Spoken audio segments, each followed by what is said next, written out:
Bueno, hemos visto de manera general cómo armar un perceptrón simple, luego combinamos tres perceptrones simples para resolver un problema que cuando había uno solo no se podía resolver, y ahora queremos generalizar un poco, tener una idea de qué problemas se pueden resolver de acuerdo a la cantidad de perceptrones que tengamos. Entonces esa va a ser una primera parte de lo que vamos a ver ahora, y luego vamos a empezar a ver de manera general la arquitectura de un perceptrón multicapa que pueda tener cualquier cantidad de neuronas, cualquier cantidad de capas y crecer del tamaño que haga falta para solucionar los problemas más complejos. Acá tenemos un gráfico muy conocido y que está en toda la bibliografía desde hace muchísimos años. Este fue un resultado importante de los años 80 sobre las capacidades de los perceptrones multicapa. Fíjense que acá nosotros en esta primera columna tenemos distintas estructuras de una capa o de un solo perceptrón, estructuras de dos capas o de tres perceptrones como que vimos recién, pero bueno, podrían ser dos capas en términos generales, y una estructura de tres capas, que ya es algo más complejo, que luego vamos a ver cómo resolver. Y lo que vemos en el resto del gráfico es qué tipo de problemas puede resolver cada una de estas arquitecturas o cada una de estas estructuras. Fíjense, para el primer caso, cuando teníamos un solo perceptrón, lo que podíamos hacer era separar el espacio de soluciones en dos semiplanos, es decir, pasar una recta en algún lugar donde me quedaba de un lado más 1 y del otro lado menos 1. Por lo tanto, en este caso en que tenemos la clase A y la clase A de este lado, este es claramente el caso del XOR, tendríamos que el problema no está bien resuelto. Hay clases más complejas, imagínense que todos los valores o los puntos que corresponden a la clase B están en esta especie de media luna y todos los que están en la clase A están en esta otra media luna. Imagínense que más aún le va a costar mucho a este perceptrón simple resolver el caso. Trazará una recta, pero claramente hay zonas de la recta que van a quedar mal clasificadas. Acá esta puntita de la clase A va a quedar del lado de la clase B y por supuesto esos puntos que estén ahí van a dar error. Así que para el caso general lo que tenemos es un semiplano y si pensamos en muchas dimensiones será un hiperplano. En R a la 3 será realmente un plano, en R a la 4 un hiperplano en R a la 4 y así dependiendo de la cantidad de entradas que tengamos, ¿no? Acá estamos graficando en R a la 2 porque tenemos X1 y X2 como era el problema lógico básico, pero en el caso general podemos tener X1, X2, X3, X7, X28 y será un hiperplano en R a la 28. Para el caso de dos capas, acá tenemos una primera capa de entrada y una capa de salida. Ya vimos que podíamos resolver regiones más complicadas, podíamos delimitar regiones más complicadas, y en el caso particular del O exclusivo, podíamos armar esta región que nos permitía ahora sí resolver correctamente el problema. Pero una limitación que tenemos es que estas regiones son convexas abiertas o cerradas, pero no nos podemos salir de esa situación. Fíjense que podríamos haber ubicado uno de los perceptrones acá, el otro de los perceptrones acá, pero en este caso de las dos medialunas tenemos una situación un poquito más complicada y no estamos pudiendo resolver correctamente algunas partes. Por ejemplo, esta parte de la A va a ser clasificado como si fuera de la clase B y eso es incorrecto. En el caso general yo puedo ir aumentando la cantidad de perceptrones en la primera capa y puedo incrementar la cantidad de semiplanos que voy solapando para encontrar una región.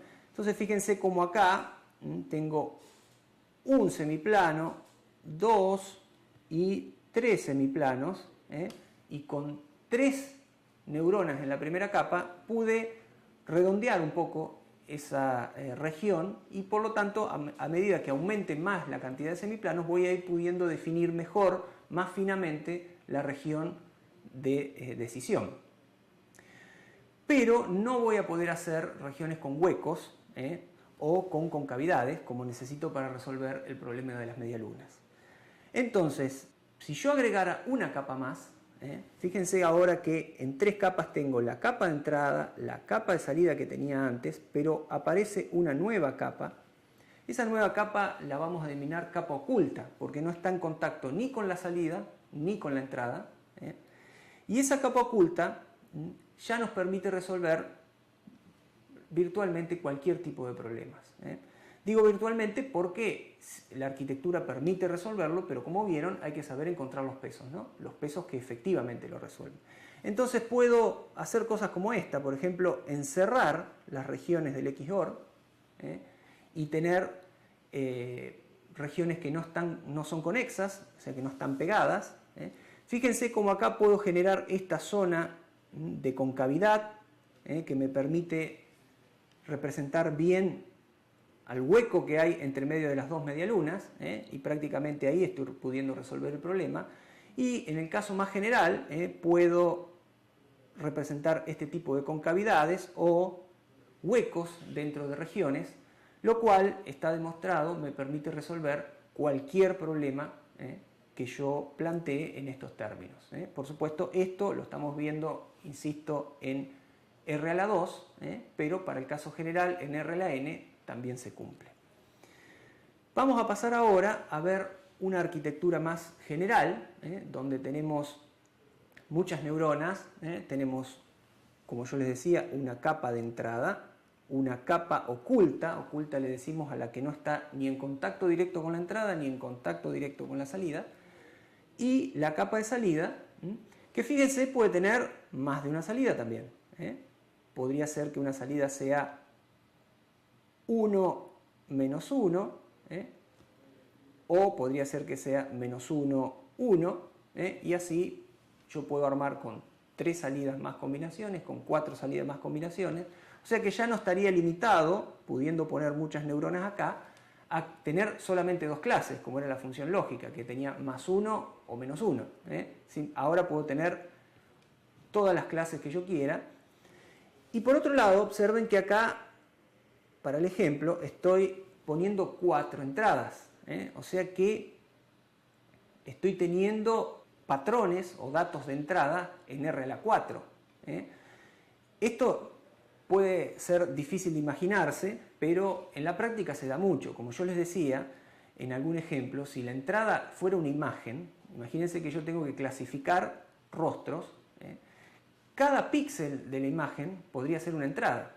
Y si yo tengo una imagen de 1024 por 1024, yo tendría acá 1.000.000 de píxeles que estarían entrando a la red neuronal. Por lo tanto, estaría en un espacio R a la 1.000.000. Estaría clasificando en ese espacio tan grande como R a la 1.000.000.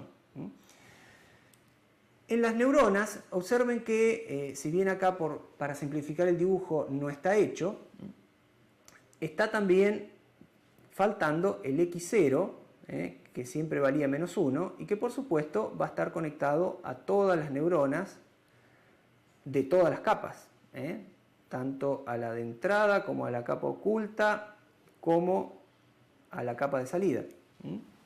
Y por supuesto también va a haber pesos W0 para cada una de esas capas.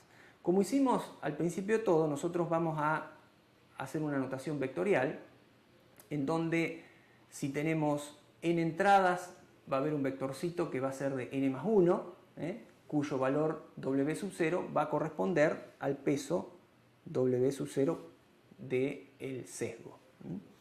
Entonces, para entrar un poquito en la notación, vamos a tener una matriz de entrada. Vamos a usar este superíndice para indicar que es la capa 1. Y esta matriz, ¿cuánto va a tener? Va a ser una matriz que va a contener todos estos pesos que están acá. O sea que va a tener 4 por 5. Acá 4 por 5, si los contamos, va a haber 20 pesos. Esos 20 pesos van a estar representados en esta matriz W1. Observen también que vamos a usar la notación de negritas para matrices y vectores.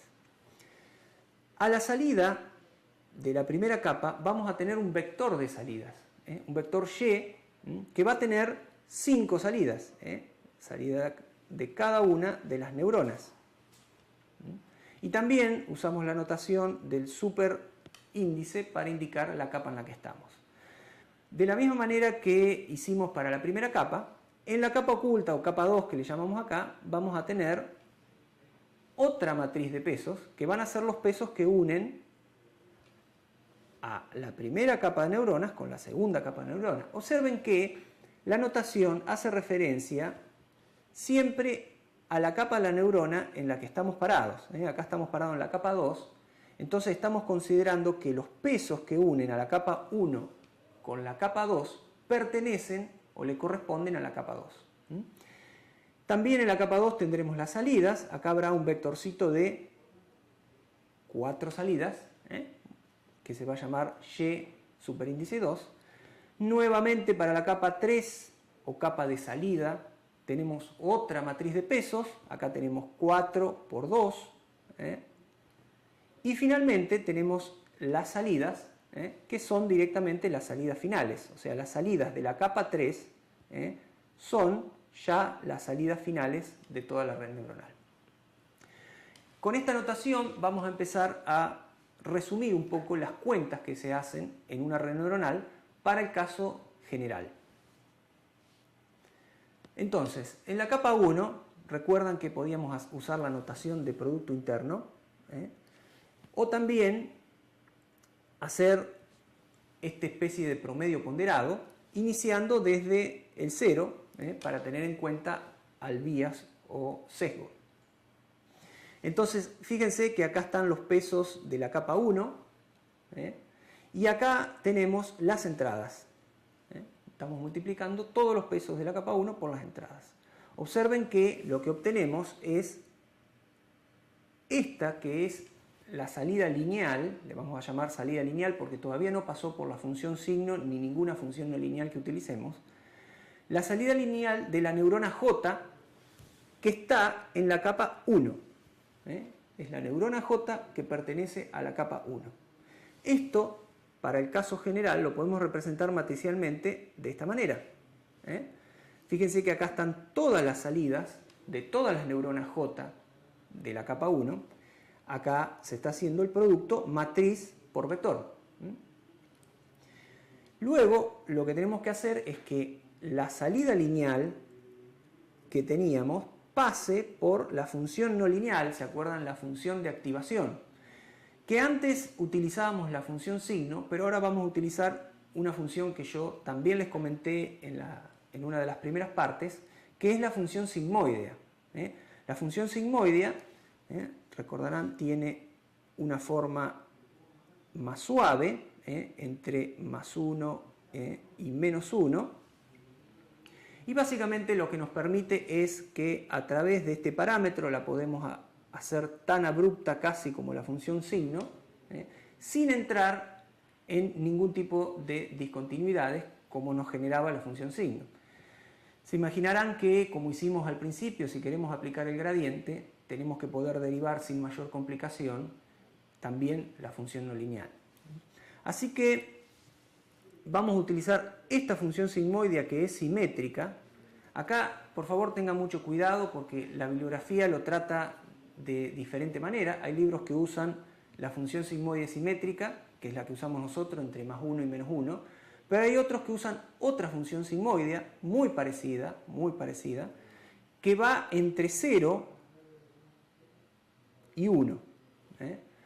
Si utilizan esa función, todos los cálculos cambian completamente, así que tengan mucho cuidado de con qué bibliografía se están manejando. Cualquiera de las dos es correcta, es una cuestión de convenciones, si utilizamos 0,1 o menos 1,1, pero sí hay que tener mucho cuidado y sobre todo de no mezclar bibliografía, no usar algunas ecuaciones de un libro y otras de otro libro o cosas así, porque luego no va a haber forma de que funcionen bien nuestras redes neuronales. Entonces, de la misma manera que hicimos para la capa 1, en la capa 2 vamos a tomar como entrada las salidas de la capa 1. Y lo que vamos a hacer es el producto interno con los pesos que le corresponden a cada neurona de la capa 2 para obtener la salida lineal de la capa 2. Esa salida lineal es la que va a pasar por la función sigmoidea y se va a convertir en la salida no lineal o salida propiamente dicha de la capa 2. Esas salidas de la capa 2 van a ser las que van a entrar a la capa 3. Y así podemos seguir con todas las capas que tengamos en la red neuronal. En la capa 3 nuevamente se va a hacer este promedio ponderado o producto interno de acuerdo a los valores que traigan los pesos de la capa 3. Se va a obtener nuestra salida lineal de la capa 3 y después, al pasar por la función no lineal, se va a obtener la salida definitiva de la capa 3, que en nuestro caso, que habíamos hecho una red neuronal con solo 3 capas, vendría a ser la salida final de nuestra red neuronal.